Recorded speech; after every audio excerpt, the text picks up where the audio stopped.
नमस्कार, मैं हूं कुशाग्र सिंह और आपका स्वागत है मेरे एक नई वीडियो में। आज की वीडियो में हम WEG9 इंजन के बारे में जानेंगे। तो ये इंजन फिलहाल तो इंडिया में सबसे ज्यादा चल रहा है, मतलब इसके सबसे ज्यादा यूनिट प्रेजेंट है अगर हम बाकी किसी भी इंजन से कंपेयर करें तो आप यहाँ से ये भी कह सकते हैं कि इंडिया का सबसे ज्यादा सक्सेसफुल इंजन यही है, मतलब कि WEG9। अब आखिर लेकिन इसमें ऐसा क्या खास है जो इंडियन रेलवेज ने इसकी इतनी ज्यादा यूनिट बनाई है, तो चलिए जानते हैं। अब सबसे पहले तो आप WEG9 का मीनिंग समझिए। इसका मीनिंग है W से वाइड गेज, A से AC, G से गुड्स और 9 से 9th जनरेशन, मतलब कि वाइड गेज ट्रैक में ये चलता है। AC इसका ट्रैक्शन है, गुड्स का ये लोकोमोटिव है और 9th जनरेशन ये बनाया गया है। तो यहाँ से आपने सबसे पहले तो इसका मीनिंग समझ लिया। अब लेकिन ये आया कहाँ से है, तो इसको ABB कंपनी ने बनाया है हमारी इंडियन रेलवेज के लिए, और साथ ही साथ इसका टेक्नोलॉजी ट्रांसफर हुआ है, मतलब कि अब ABB कंपनी ने पूरी की पूरी टेक्नोलॉजी शेयर कर दी है और बाकी के इंजन हमारी CLW, PLW और BHEL ये तीनों मिलकर बना रहे हैं। जिसमें कि CLW है चितरंजन लोकोमोटिव वर्क्स, जो कि पूरे वर्ल्ड की सबसे ज्यादा लोकोमोटिव प्रोड्यूस करने वाली फैक्ट्री है। दूसरी है BLW, मतलब कि बनारस लोकोमोटिव वर्क्स, जो कि पहले डीजल लोकोमोटिव वर्क्स हुआ करता था लेकिन अब इसको इलेक्ट्रिक में कन्वर्ट कर दिया गया है। तीसरी है यहाँ पर PLW, मतलब कि पटियाला लोकोमोटिव वर्क्स। तो पहले diesel loco modernisation works Patiala हुआ करता था, जिसको PLW में अब कन्वर्ट कर दिया गया है और वहां पर भी अब नॉर्मल इंजन बनने लग गए हैं। और चौथा है यहाँ पर BHEL, मतलब कि भारत हेवी इलेक्ट्रिकल लिमिटेड। तो ये कंपनी तो सरकारी कंपनी है, जैसा कि आप इसके बारे में जानते ही होंगे, आपने कई बार इसके बारे में सुना भी होगा। बहुत सारी चीजें बनाया करती है, तो इंडियन रेलवेज के लिए ये WEG9 इंजन को भी बनाती है। अब ये इंजन कितना सक्सेसफुल है, तो इसको जानने के लिए आप ये समझिए कि इसके टोटल 4638 यूनिट फिलहाल इंडिया में चल रहे हैं। मतलब कि अब आप समझ सकते हैं कितने ज्यादा हैं। अब टोटल 5000 के करीब ये आंकड़ा आने वाला है। तो आपको कुछ दिनों में पूरे इंडिया भर में सिर्फ और सिर्फ WEG9 ही दिखेंगे, और आज भी वैसा ही है। लगभग आपको हर जगह, हर स्टेशन पर एक ना एक WEG9 दिख ही जाता होगा। अब ये इंजन जैसा कि 1996 में आया था। अब लेकिन आप सोच रहे होंगे कि भाई ये क्यों आया यहाँ पर, क्योंकि इसके पहले भी कई सारे इंजन हुआ करते थे, जैसे कि WEG5, WM4 और WEG7। तो ये भी काफी अच्छे इंजन थे, लेकिन सबसे बड़ा ड्रॉबैक उनका ये था कि उनमें रीजनरेटिव ब्रेकिंग नहीं थी, और उसी वजह से ये इंजन यहाँ पर आया है, जिसको मिनी पावर हाउस लोकोमोटिव भी कहते हैं। अब मिनी पावर हाउस आखिर ऐसा क्यों कहा गया, तो देखिए, सबसे पहला जो 3 फेज लोकोमोटिव यहाँ पर आया है वो WEG9 ही था। अब आप सोच रहे होंगे कि 3 फेज का मतलब क्या है, तो देखिए, इसमें 3 फेज मोटर्स लगाई गई है। अब जो पहले के लोकोमोटिव्स हुआ करते थे उनमें कन्वेंशनल मोटर लगी रहती थी, मतलब कि पुरानी वाली। तो वो मोटर्स जो है वो DC से चलती थी, मतलब कि उसमें DC करंट सप्लाई होता था। और आप जानते ही हैं कि भाई हमारे जो तार है बिजली के वो 25 किलोवोल्ट के होते हैं AC में, मतलब कि हमारे OHE 25 kV के रहते हैं AC में। फिर वो इंजन्स में उसमें DC कन्वर्ट किया जाता था और फिर वो मोटर में सप्लाई करते थे, जिससे कि वो मोटर्स चलती थी। अब लेकिन DC मोटर्स में क्या नुकसान था कि वो बहुत ज्यादा बड़ी हुआ करती थी और भारी भी हुआ करती थी। और वहीं उसी के बदले में जो हमारी 3 फेज मोटर आई है, तो ये डायरेक्टली 3 फेज AC करंट से चलती है।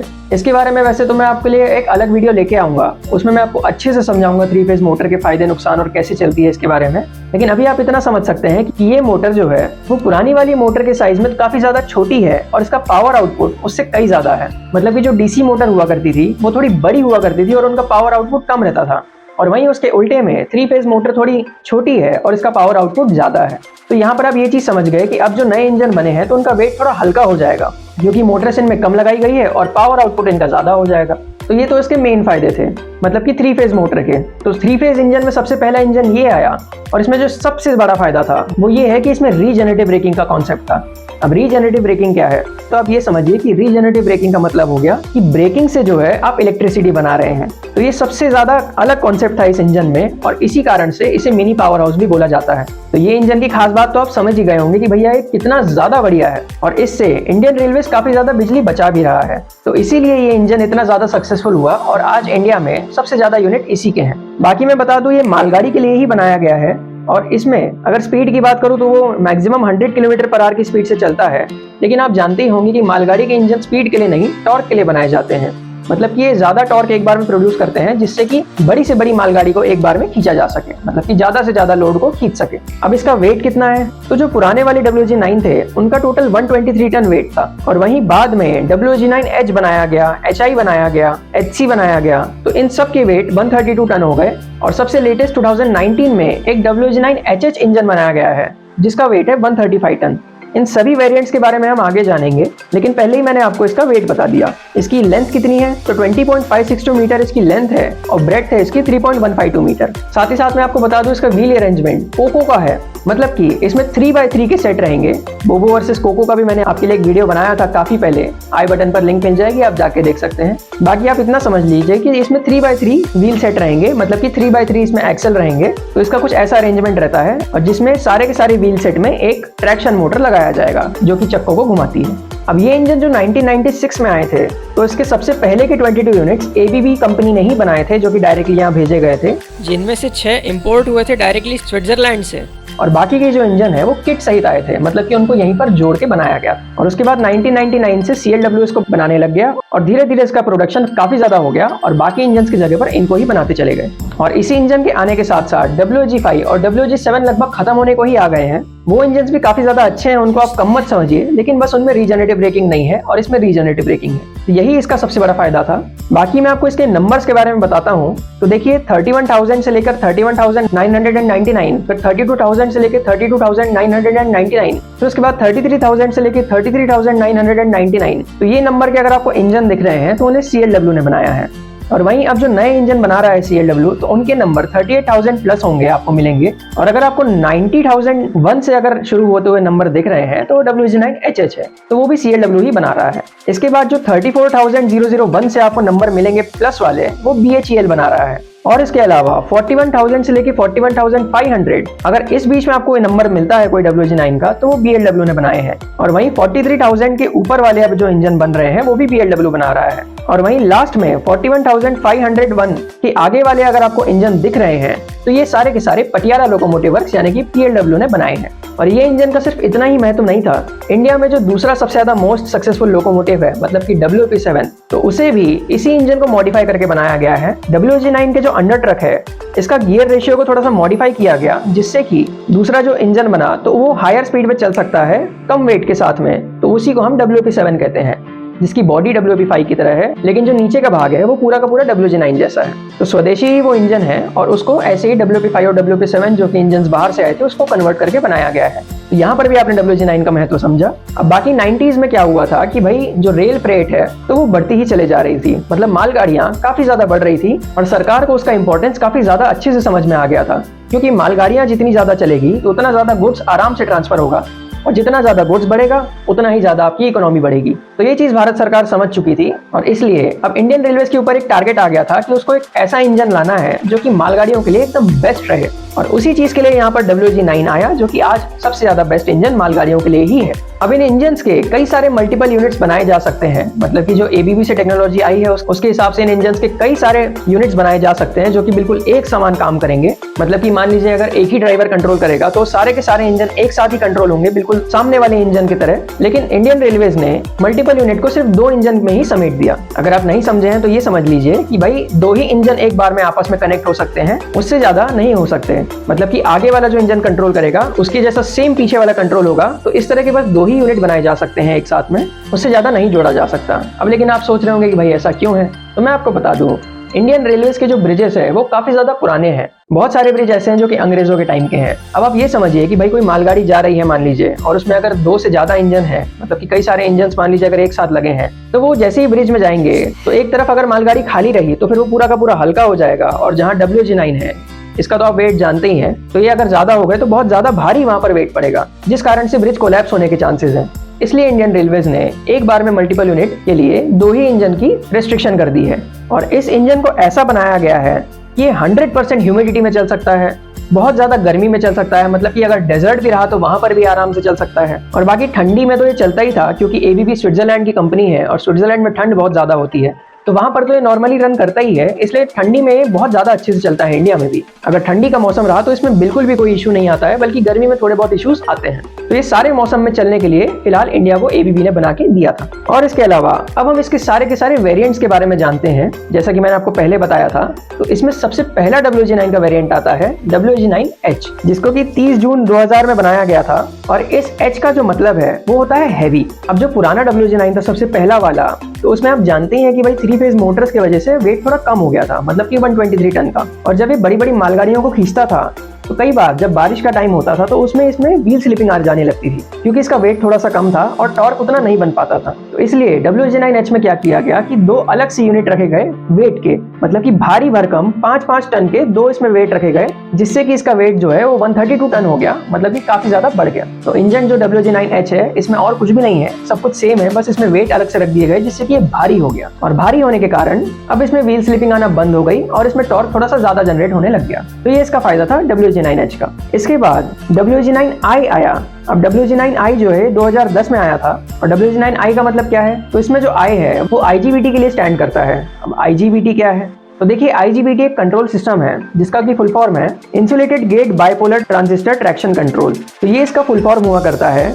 और अगर बेसिक शब्दों में आपको मैं समझाऊं तो देखिए, पहले जो कंट्रोलिंग सिस्टम हुआ करता था वो GTO बेस्ड हुआ करता था, मतलब कि गेट टर्न ऑफ थायरिस्टर। तो ये जो कंट्रोलिंग सिस्टम था ये वैसे तो अच्छा था, लेकिन उतना स्मूथ नहीं था। इसकी स्मूथनेस में और कंट्रोलिंग में थोड़ी सी कमी थी जो कि IGBT ने पूरी की। अब जो IGBT बेस्ड कंट्रोलिंग सिस्टम वाले इंजन आए हैं तो इनकी बहुत ज्यादा स्मूथ कंट्रोलिंग हो गई और लोको पायलट जब भी ट्रेन को चलाते हैं तो काफी ज्यादा स्मूथली ये रन करती है। तो ये इसका सबसे बड़ा फायदा था IGBT का। बाकी IGBT में एक और बड़ा फायदा था, इसमें अगर एक मोटर कोई भी खराब हो जाती है तो उसका आइसोलेशन पॉसिबल है। मतलब कि मान लीजिए अगर कोई एक मोटर खराब हो गई है तो अब उसको बंद कर देंगे और बाकी मोटर से ही एक इंजन को चलाया जा सकता है, जबकि GTO बेस्ड लोकोमोटिव में ऐसा नहीं था। तो ये IGBT के फायदे हो गए। इसके बाद हम जो वेरिएंट के बारे में बात करने वाले हैं वो है WG9HI। तो अब जो WG9I था ये आप जानते हैं कि WG9 पर बेस्ड था, मतलब कि इसका वेट जो है वो थोड़ा कम था, 123 टन था। तो WG9HI का मतलब हो गया कि इसमें वेट रख दिया गया। अब जो इसमें H है उसका मतलब हो गया हैवी। तो जैसा कि WG9H था वैसे ही इसमें भी 5-5 टन के दो लोड रख दिए गए अच्छे से, जिससे कि इंजन थोड़ा सा भारी हो गया और व्हील स्लिपिंग आना इसमें बंद हो गई। तो ये हो गया WG9HI, जिसका मतलब है IGBT प्लस हैवी लोकोमोटिव। इसके बाद जो हम वेरिएंट के बारे में बात करने वाले हैं वो है WG9HC। अब HC का मतलब क्या है, तो इसका मतलब है heavy version with conventional brake rigging. अब जो H है उसका मतलब तो आप समझ ही गए होंगे कि इसमें वेट रखे गए हैं अलग से, मतलब कि हैवी हो गया है ये। और C का मतलब क्या है, तो C का मतलब है इसमें कन्वेंशनल ब्रेक रिगिंग। मतलब कि जो पुराने WG7 इंजन या फिर WG5 इंजन हुआ करते थे तो उसमें जिस तरह की ब्रेकिंग मैकेनिज्म थी वही सेम मैकेनिज्म इस इंजन में प्रोवाइड कर दिया गया। अब वैसे तो WG9 में पार्किंग ब्रेक्स हुआ करते थे, लेकिन WG9HC में पार्किंग ब्रेक्स को हटाया गया और उसके बदले में हैंड ब्रेक्स लगाए गए। तो थोड़ा बहुत इसमें मॉडिफिकेशन था। अब लेकिन आप सोच रहे होंगे कि भाई ये तो मॉडर्न इंजन है, इसमें पुराने इंजन का ब्रेकिंग सिस्टम क्यों लगाया गया। तो देखिए, जो पुराना इंजन था मतलब कि WG7 और WG5, लोको पायलट उसमें आराम से कुछ भी नीचे काम कर सकते थे। मान लीजिए अगर उस इंजन में नीचे कुछ ब्रेकिंग का सिस्टम खराब हो जाता था तो लोको पायलट उसमें खुद से ही वो सुधार कर सकते थे, लेकिन WG9 में ऐसा नहीं था। ये काफी ज्यादा मॉडर्न लोकोमोटिव है और अगर इसमें कुछ भी ब्रेकिंग सिस्टम में खराबी आती थी तो उसको डायरेक्टली फेल करना पड़ता था। तो उसी को ठीक करने के लिए यहाँ पर WG9HC इंजन बनाया गया, जिसमें कि थोड़ा सा मॉडिफिकेशन पॉसिबल है लोको पायलट द्वारा नीचे में। और उसके बाद WG9HH लोकोमोटिव इंडिया में आया। तो ये WG9 के बारे में तो आप सब जन लगभग जानते ही होंगे कि भाई HH का मतलब होता है heavy version with high horse power. मतलब कि WG9HH का वेट जो है वो थोड़ा सा ज्यादा रहेगा, लेकिन इसकी जो पावर आउटपुट है वो भी बहुत ज्यादा रहेगी। अब इसका जो हॉर्स पावर था वो था 9000, लेकिन आखिर कैसे, तो चलिए मैं आपको समझाता हूँ। अब जो पहले के WG9H वगैरह इंजन थे तो उसमें अलग से वेट रख दिया करते थे, क्योंकि उसमें जो ट्रैक्शन मोटर हुआ करती थी वो 3 फेज होने के कारण थोड़ी छोटी थी, जिससे कि पावर आउटपुट भी थोड़ा सा कम प्रोड्यूस हो रहा था। लेकिन आप जानते हैं कि WG7 और WG5 की मोटर्स काफी ज्यादा बड़ी हुआ करती है इनसे। मतलब कि इंजन में ऐसा कुछ सुधार पॉसिबल था जिसमें कि बड़ी मोटर्स हम 3 फेज के ही लगा सकते हैं, जिससे कि पावर आउटपुट बढ़ जाए। तो इस इंजन में वही हुआ है, जो पहले थोड़ी सी छोटी मोटर्स लगाई जाती थी उसके बदले में यहाँ पर काफी बड़ी बड़ी मोटर्स लगाई गई हैं, जिससे कि इंजन थोड़ा सा भारी भी हो गया है ऑटोमेटिकली। इसमें कोई अलग से वेट नहीं रखा गया है और इसका पावर आउटपुट टोटल निकल के 9000 हॉर्स पावर हो गया। मतलब कि पहले जहाँ 6000 हॉर्स पावर था वहीं एक ही इंजन में ये बढ़ के 9000 हॉर्स पावर हो गया। तो अब आप यहाँ पर समझ सकते हैं कि ये इंजन काफी ज्यादा अच्छा हो गया और ज्यादा बढ़िया हो गया। और अब आप खुद ही समझ लीजिए कि अगर WG9H के अगर हम मल्टी इंजन चलाएं, मतलब कि इन दोनों के अगर हम मल्टी इंजन बना दें तो टोटल मिला के 18000 हॉर्स पावर हो सकता है, जो कि आज WG12 जो कि सबसे ज्यादा हॉर्स पावर वाला इंजन है उससे भी ज्यादा है। मतलब कि जो नॉर्मल आप 3 इंजन को लगाएंगे वही सेम काम ये 2 इंजन में ही कर सकते हैं। तो ये थी WG9HH की पावर। लोग भले ही आपको कहें कि WG12 सबसे ज्यादा पावरफुल लोकोमोटिव है, लेकिन मेरे हिसाब से अगर आप माने तो WG9HH ही सबसे ज्यादा पावरफुल लोकोमोटिव है।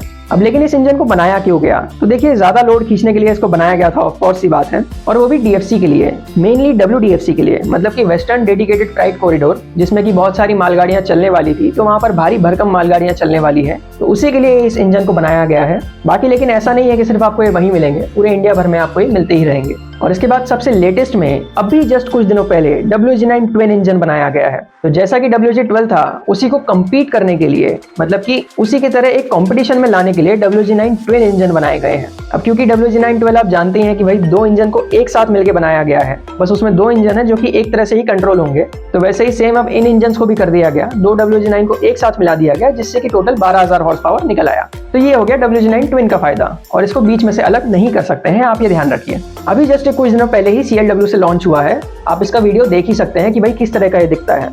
थोड़ा सा इसमें अलग कलर रखा गया है, वरना बाकी WG9 के तो ग्रीन कलर रहते हैं। तो यहाँ पर आपने सारे WG9 के वेरिएंट्स के बारे में समझ लिया होगा। बाकी मैं बता दूं, ये बहुत ही ज्यादा क्विकली इंडिया का सबसे ज्यादा इंपॉर्टेंट लोकोमोटिव बन गया, जिसने WG7 को टोटली रिप्लेस कर दिया है। आज तो अभी भी WG7 है, लेकिन बहुत ज्यादा कम बचे हैं, क्योंकि इनका प्रोडक्शन हो नहीं रहा है। तो बस जितने पुराने इंजन है वो चल रहे हैं, बाकी सब खत्म ही हो गए हैं ऑलमोस्ट। और साथ ही मैं आपको बता दूं, 4500 टन की मालगाड़ी को बड़े ही आसानी से खींच सकता है। और एक्सपेक्टेड 58 अगर वैगन है बॉक्सन के, मतलब की जो कोयले वाली मालगाड़ी रहती है, उसके 58 वैगन को ये आराम से खींच सकता है। और इसीलिए ये इंजन सबसे ज्यादा अच्छा माना गया है पूरे के पूरे इंडिया में। WG12 जो इंजन आया है नया वाला, वो लोको पायलट्स के लिए तो बहुत ज्यादा अच्छा है, लेकिन मालगाड़ी के वेट खींचने के मामले में वो एकदम फिसड्डी इंजन है। अब क्यों वो फिसड्डी है, तो ये मैं आपको अगले वीडियो में बताऊंगा, जिसमें कि मैं आपको WG12 के बारे में ही पूरी की पूरी जानकारियां दूंगा। लेकिन अभी आपने इंडिया के सबसे ज्यादा मोस्ट सक्सेसफुल लोकोमोटिव के बारे में समझ लिया, मतलब कि WG9। तो आई होप आपको इस इंजन के बारे में समझ में आ गया होगा। पूरी A to Z मैंने आपको इसकी जानकारी बता दी है। तो अगर वीडियो पसंद आया होगा तो लाइक, सब्सक्राइब, शेयर जरूर से करें।